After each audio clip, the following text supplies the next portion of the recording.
నా పేరు పెద్దుసిరండి. కార్తీక మాసంలో వనభోజనాలు చేస్తున్నారు కానీ నాకు నమస్కారం పెట్టడం థ్యాంక్స్ మాత్రం మీరందరూ మర్చిపోతున్నారండి. మీ తాత ముత్తాతలందరూ శ్రద్ధగా నన్ను పూజించేవారు. మరి నేను ఎంత లాభం చేయబోతే నన్ను పూజిస్తారు తెలుసండి? హయ్యెస్ట్ విటమిన్ సిని కలిగి ఉన్న ఆహారాన్ని నేనేనండి. మరి నాలో అనేక ఔషధ గుణాలు ఉన్నాయి.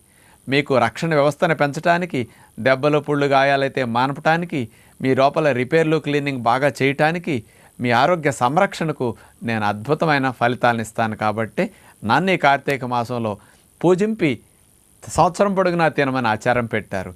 నన్ను మాత్రం కాయలుగా ఉన్నప్పుడు వాటిని తీసుకెళ్ళి మొక్కలు కోసి ఎండపెట్టి సంవత్సరం పొడుగునా దాచుకుని మీరు ఆ మొక్కలు సప్పరించటం, పొడి చేసుకుని ఆకటం చేయండి. ఫ్రెష్గా ఉన్నప్పుడు తినడానికి ప్రయత్నం చేయండి.